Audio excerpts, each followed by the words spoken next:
नमस्ते बच्चों, आज हम पढ़ेंगे गोधुली 10 क्लास का पहला चैप्टर भीमराव अंबेडकर, श्रम विभाजन एवं जाति प्रथा। हम सारे लोग जानते हैं अंबेडकर जी के बारे में, आज कुछ और जानेंगे। 14 अप्रैल 1891 ईस्वी को इनका जन्म हुआ। मध्य प्रदेश के महू नामक एक गांव में एक दलित परिवार में इनका जन्म हुआ।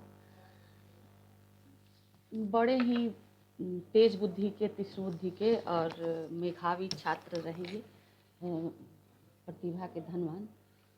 इनकी प्रतिभा से प्रभावित होकर बड़ौदा नरेश सायाजीराव गायकवाड़ ने इन्हें न्यूयॉर्क भेजा अंग्रेजी शिक्षा लेने के लिए। फिर वहाँ पढ़ाई पूरी करने के बाद वो लंदन भी गए, वहाँ भी उन्होंने शिक्षा ली। और जो हमारा भारतीय साहित्य है इसका भी इन्होंने अध्ययन किया। संपूर्ण हिंदी और संस्कृत वाङ्मय का इन्होंने अध्ययन किया। फलस्वरूप एक बहुत बड़ी दक्षता इनमें आई, एक तरह से ज्ञाता, विद्वान, हर चीज़ के ये ज्ञाता बने। वे एक साथ विधिवेत्ता भी थे, अर्थशास्त्री भी थे, समाजशास्त्री भी थे, शिक्षाविद भी थे और धर्मशास्त्र के भी ये ज्ञाता माने जाते हैं। इसी का परिणाम हुआ कि आगे चलकर इन्होंने विश्व का सबसे बड़ा लिखित संविधान, भारत का संविधान इन्होंने तैयार किया। 3 लोगों से प्रमुख रूप से इन्होंने प्रेरणा ली, जिनमें हैं महात्मा बुद्ध, कबीरदास और ज्योतिबा फुले। इनकी प्रमुख रचना या भाषण जो है वो इस प्रकार से है। The caste in India, The castes in India, their mechanism, genesis and development, the untouchable, who are they, who are Sudras, Buddhism and communism, Buddha and his Dhamma, thoughts and linguist state, the rise and fall of the new women, annihilation of caste। ये सब उनकी अंग्रेजी की पुस्तकें हैं। फिर आगे चल के कल्याण मंत्रालय, भारत सरकार कल्याण मंत्रालय द्वारा बाबा साहब का संपूर्ण वाङ्मय करके 21 खंडों में इसको हिंदी में प्रकाशित करवाया गया।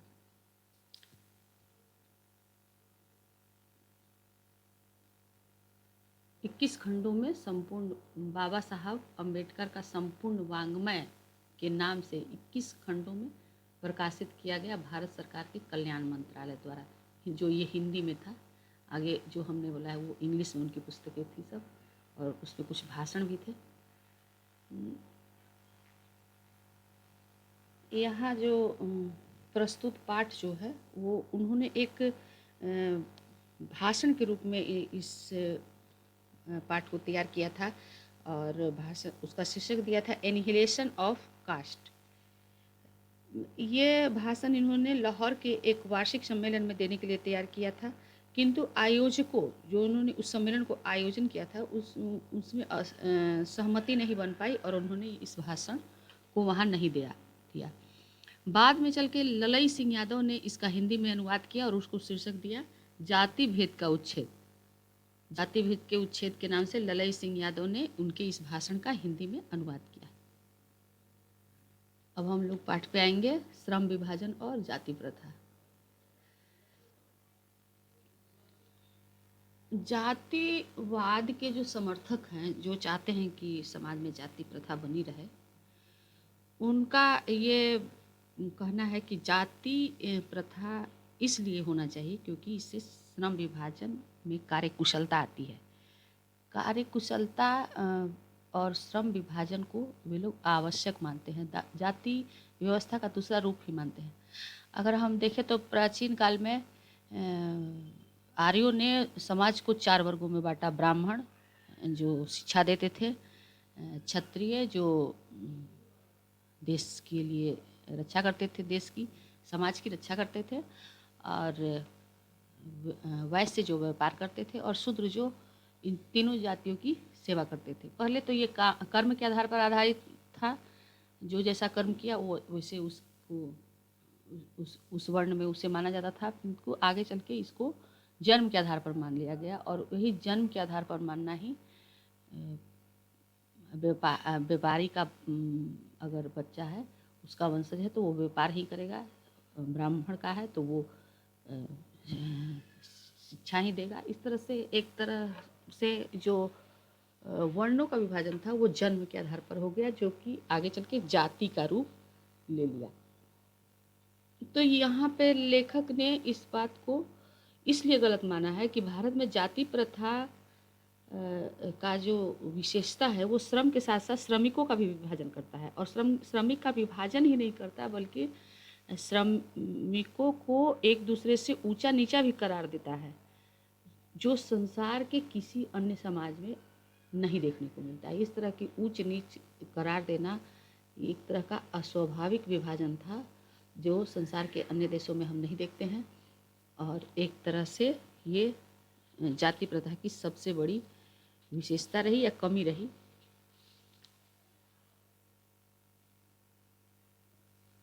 जाति प्रथा श्रम विभाजन मान लिया जाए तो ये स्वाभाविक नहीं, क्योंकि जन्म लेने के पहले से ही बच्चे का पेशा निर्धारित कर दिया जाता था।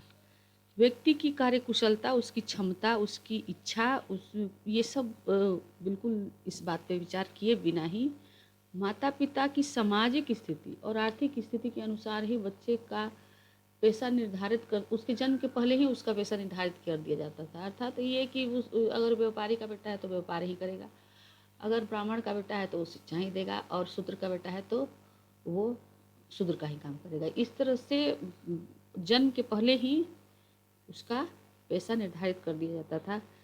श्रम विभाजन और का ये सबसे बहुत गलत चीज़ था, इसलिए इसको अम्बेडकर जी ने अस्वाभाविक माना है, क्योंकि बच्चे की या श्रमिक की इसमें रुचि और इंटरेस्ट को बिल्कुल ध्यान नहीं दिया जाता था। अम्बेडकर जी के आगे अम्बेडकर जी के अनुसार हिंदू धर्म किसी व्यक्ति को ऐसा पेशा चुनने का अधिकार नहीं देता जो उसका पैतृक पेशा ना हो। अर्थात जो लोग अपने परिवार से अलग पेशा चुनते थे उसे गलत माना जाता था। उसको वही पेशा चुनने का अधिकार था जो उसके परिवार में, उसके खानदान में जो उनका खानदानी पेशा था वही वो कर सकते थे, उसको व्यापार के रूप में अपना सकते थे, और उसका वो कोई नया काम करने की अनुमति हिंदू धर्म नहीं देता था।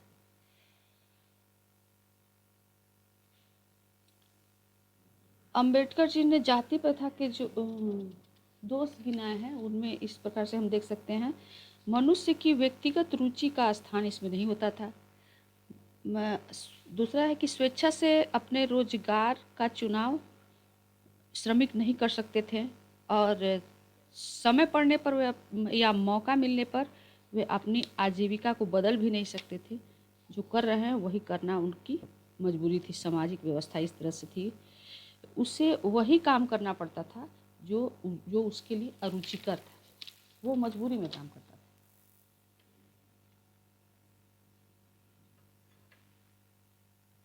अंबेडकर जी ने एक बड़ी बात कहते हुए कहा है कि उद्योगों कारखानों में गरीबी और असमानता से शोषण से उतनी बड़ी समस्या नहीं थी।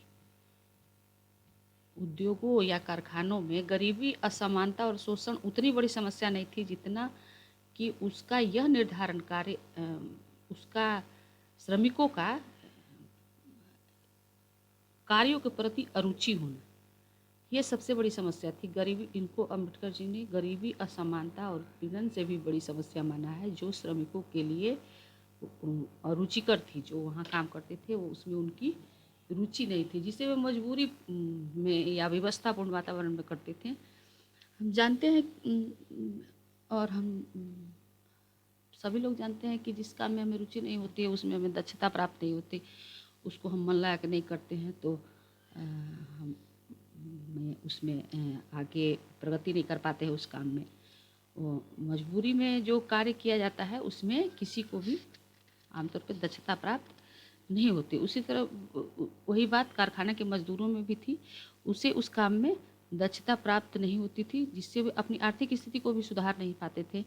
इस प्रकार हम कह सकते हैं कि सामाजिक स्थिति के सामाजिक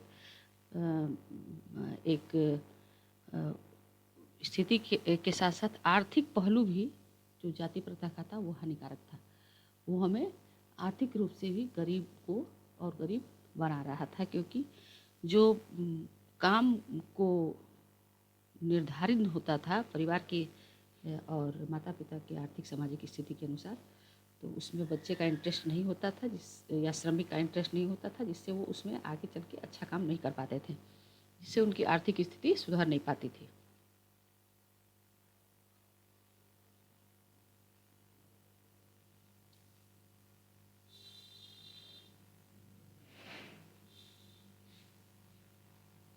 इस प्रकार हम देखते हैं कि प्रस्तुत पाठ के में समाज और जाति प्रथा को एक नया नाम दिया है अंबेडकर जी ने, भाईचारे और प्रेम को उन्होंने लोकतंत्र का नाम दिया है। अंबेडकर जी के अनुसार एक ऐसे समाज की स्थापना होनी चाहिए जो प्रेम और भाईचारे पर आधारित हो और सभी सबके हितों की रक्षा करे, आपसी संपर्क में रहे, एक दूसरे की स्वतंत्रता, समानता और भ्रातृत्व पर आधारित ये समाज हो, जिसका दूसरा नाम लोकतंत्र है। लोकतंत्र को इन्होंने सामाजिक समता, स्वतंत्रता का नाम दिया और सभी एक दूसरे के प्रति, समाज में सभी एक दूसरे के प्रति सब श्रद्धा रखें और सभी एक दूसरे के हितों का सम्मान करें। इस तरह से एक ऐसे समाज की स्थापना की उन्होंने बात कही और इसी को इन्होंने लोकतंत्र का नाम दिया। क्वेश्चन आंसर हम देख लें। पहला क्वेश्चन, लेखक किस विडंबना की बात करते हैं? लेखक किस विडंबना की बात करते हैं? तो जातिवाद के जो समर्थक हैं, जाति प्रथा के जो समर्थक हैं, वे लोग कार्य कुशलता के लिए जाति प्रथा का या जाति विभाजन का पर बल देते हैं कि कार्य कुशलता या समाज में व्यवस्था के लिए जाति प्रथा होना आवश्यक है। इस बात को वे विडंबना कहते हैं। आश्चर्य करते हैं, इस बात पे दुख व्यक्त करते हैं कि एक विडंबना की बात है कि कार्य कुशलता के लिए श्रम के साथ साथ श्रमिकों का जाति में विभाजित कर देना, ये एक विडंबना की बात है।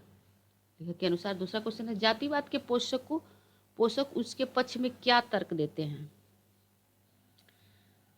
तो जातिवाद के पोषक यही तर्क देते हैं कि श्रम विभाजन के लिए और सामाजिक व्यवस्था के लिए जाति प्रथा का होना आवश्यक है।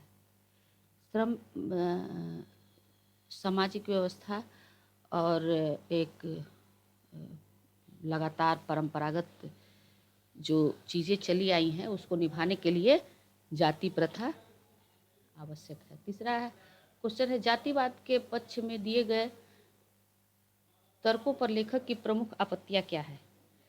श्रम, इसमें प्रमुख आपत्तियां यही है कि श्रम के साथ साथ इसमें श्रमिक का भी विभाजन कर दिया जाता है। जाति प्रथा की प्रमुख आपत्ति लेखक के अनुसार यही है कि श्रम के साथ साथ श्रमिक का भी विभाजन कर दिया जाता है और एक दूसरे से ऊंचा नीचा भी करार दिया जाता है। श्रम को एक समान नहीं माना जाता है। श्रम को भी एक दूसरे से, श्रम के साथ साथ श्रमिक को भी एक दूसरे से नीचा और ऊंचा करार दिया जाता है।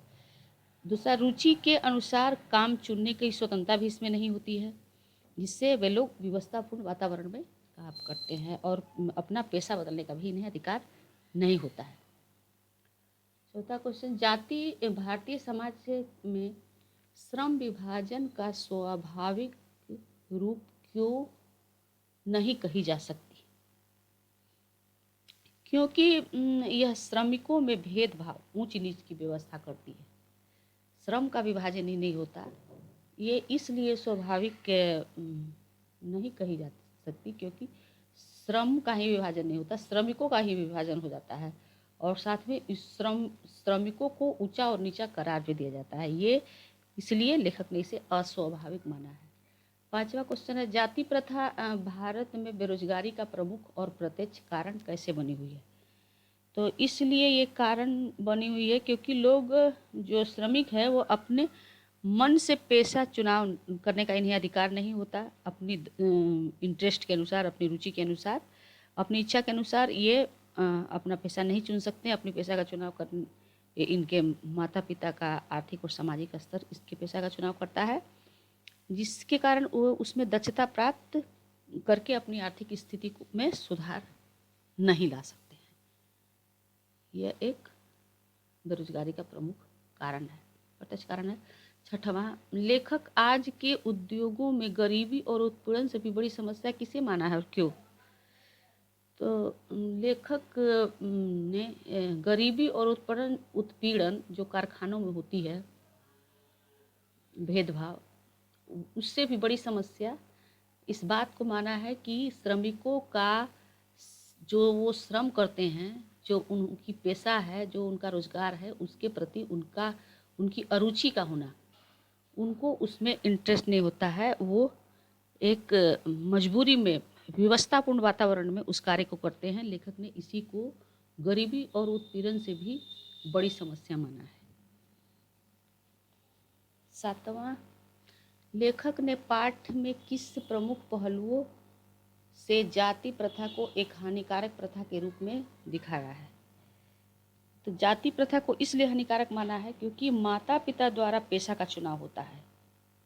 बच्चे के जन्म के पहले ही बच्चे के पेशा का चुनाव कर दिया जाता है और माता पिता की सामाजिक और आर्थिक स्थिति के अनुसार बच्चे के पेशा का चुनाव होता है। चाहे बच्चा का इंटरेस्ट कुछ भी हो, चाहे बच्चा कितना हो मेधावी हो, कितना हो दक्षता प्राप्त हो, कुशलता प्राप्त हो, लेकिन उस बच्चे के पेशे का चुनाव उसकी माता पिता के सामाजिक आर्थिक स्थिति के अनुसार कर दिया जाता है। आठवां क्वेश्चन है, सच्चे लोकतंत्र की स्थापना के लिए लेखक ने किन विशेषताओं को आवश्यक माना है? तो आखिरी पैराग्राफ में लेखक ने कहा है कि ऐसा समाज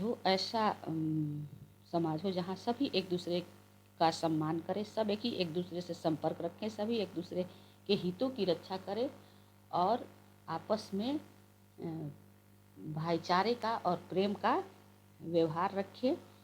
और इसी व्यवहार को, इसी स्वभाव को लेखक ने लोकतंत्र का नाम दिया है।